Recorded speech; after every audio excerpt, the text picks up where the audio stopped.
À la page 31 du chapitre 16 de mes notes de cours, on résout une première situation tirée du livre de Séguin, tirée de la section 3.1 de Séguin, le travail et l'énergie cinétique.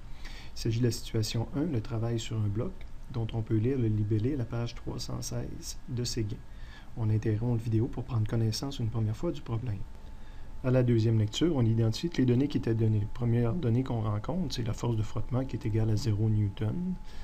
On rencontre la masse du bloc sur lequel on va pousser, qui était de 0,5 kg. On nous dit qu'on va, j'ai dit pousser, on va tirer dessus avec une force de 2 newtons par l'entremise d'une corde.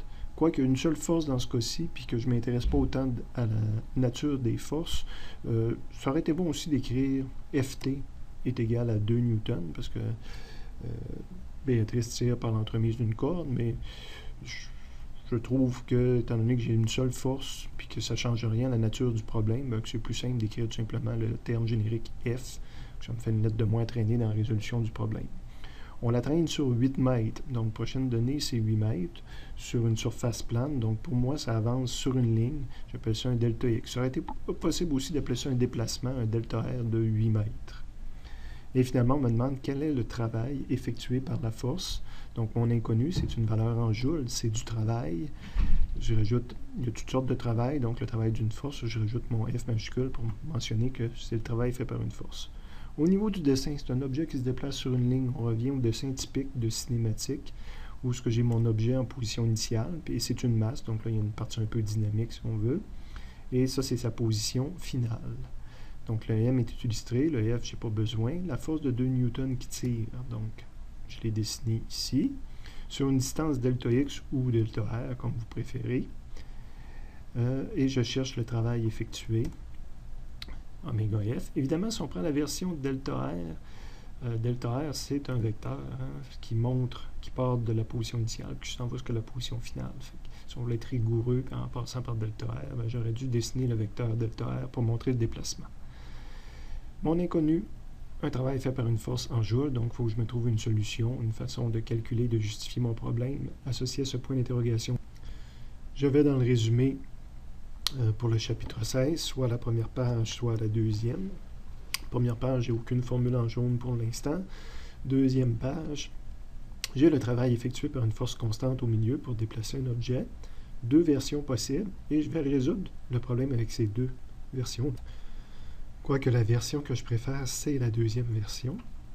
Donc, le travail fait par une force dans un déplacement 1D peut être calculé de cette façon-là. F selon X, ça veut dire de donner un signe à F, il est dans le bon sens selon X, donc j'utilisais toujours parenthèse puis plus là, pour montrer que je l'avais analysé le signe puis que c'était un plus F, fois delta X, et je suis prêt à mettre les chiffres, tout est connu. Donc, le module, c'est plus 2, puis le delta X, c'est un plus 8 aussi. Donc, 16 joules de travail qui est effectué pour réussir à faire ce déplacement-là. Il aurait été possible aussi, là, en deuxième ligne, quelqu'un qui aurait préféré préciser sa donnée avec delta R, le Fx reste F, puis le delta X correspond à delta R.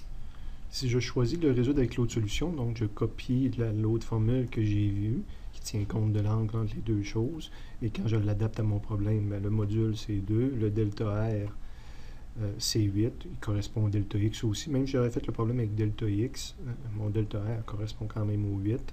Et le cos, l'angle entre F et delta R, entre ces deux vecteurs-là, sont toutes les deux dans la même direction. L'angle des 0 entre les deux. 2 fois 8 donne 16, cos de 0 donne 1 tout simplement. 2 fois 8 fois 1, ça donne encore 16 joules. On va résoudre immédiatement aussi la deuxième situation, qui est à la page 317 de Séguin. Donc, arrêtons-nous pour aller lire et voir le problème. Après une première lecture, on s'aperçoit que c'est pratiquement le même problème, que c'est juste que la force, la corde tire avec un certain angle. Donc, il n'y a toujours pas de frottement. J'ai toujours ma masse de 0,5 kg. Je tire toujours avec 4 newtons, qui est une force de tension aussi. Ici, c'est une erreur. C'est-tu 4 dans le deuxième problème? Après vérification, oui, c'est bel et bien 4. Là. Je pensais que c'était les mêmes données qu'en haut, mais on tire avec le double de la force. Donc ici aussi, je devrais mettre un 4. L'angle, par exemple, est de 60 degrés, donc l'angle de la force par rapport à l'axe des X, c'est 60 degrés, et je la déplace tout de même sur 8 mètres. Je peux appeler ça un delta X ou un delta R, et je cherche toujours le travail effectué par cette force-là. Bon, même si je tire avec une corde par en haut, l'objet va se déplacer sur le plan, donc sur un axe des X, sa position initiale, puis sa position finale comme tout à l'heure. Force de frottement, je n'illustre pas ça. La force maintenant, elle est par ici avec son angle de 60 degrés. Le delta X, c'est la même chose que tout à l'heure. Et mon travail, je l'associe à ce déplacement-là. En passant, le travail n'est pas une donnée scalaire, donc je ne le représente pas par un vecteur. Et habituellement, on verra différentes situations, mais dans ce cas-ci, c'est un bel endroit pour le mettre. C'est le travail associé à ce déplacement-là. J'aurais pu aussi dessiner le delta R. Je peux le résoudre avec les deux mêmes équations que j'avais en haut, les deux mêmes chemins que j'ai pris. Donc, première version, fx fois delta x. Mon travail, fx, je ne l'ai pas présentement. Puis, c'est un vecteur qui n'est pas 1D, qui n'est pas sur l'axe des x comme tel. Donc, mais moi, je vais quand même dire sa contribution 1D sur l'axe des x va être quoi? C'est f selon x. Puis, on a vu que quand on enlevait le selon x, on mettait f fois son cos de l'angle, puis le delta x reste là. Puis je suis prêt à mettre mes chiffres. C'est un module de 4, un cos 60, puis un 8. Ils ont doublé la valeur parce que le cos de 60 donne 0.5. 4 fois 0.5 fois 8, ça donne la même valeur qu'au premier problème. Et j'aurais pu, à la place d'écrire delta x, écrire delta r à la fin. Je pouvais le résoudre aussi avec la deuxième façon qu'on a vue en haut. Donc, c'est ma formule de base, ma justification à l'aide d'une formule officielle de physique, devrait être en jaune comme ça. Et je suis prêt à le résoudre. Module fois delta R fois le cos de mon vecteur. Donc, ces deux versions-là se rassemblent beaucoup, mais ça, c'est ma loi de physique. Ça, c'est ma loi adaptée à ce problème-là. On verra des fois là, que cette deuxième ligne-là aurait beaucoup plus changé que ça. Le F, c'est 4, delta R, c'est 8. Puis le cos de 60 va nous donner la même valeur.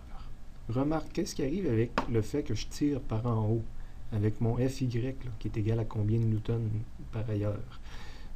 En bas, donc, c'est juste des explications supplémentaires. Le problème est résolu. Donc, je calcule ma valeur de force selon Y. J'ai 2, c'est un 4, hein, excusez. 4 fois sin 60 va me donner une valeur de 3,46 newtons. Donc, cette force-là existe, puis ça tire l'objet vers le haut, sauf que si je la compare au poids qu'on n'a pas dessiné, à la force gravitationnelle qu'on n'a pas dessinée vers le bas, donc la force gravitationnelle, c'est Fg. Si je la compare à Fg, Fy comparé à Mg, mon Fy comparé donc le 3.46 comparé à 0.5 fois 9.8, mais le 3.46 est plus petit que le 4.9. Donc, ça ne permet pas de soulever le bloc. C'est pour ça que le bloc reste à l'horizontale puis avance à l'horizontale. Qu'est-ce que ça a comme effet? Bien, ça diminue la valeur de la normale. Le bloc semble plus léger pour la surface, mais en dehors de ça, ça n'a aucun autre impact.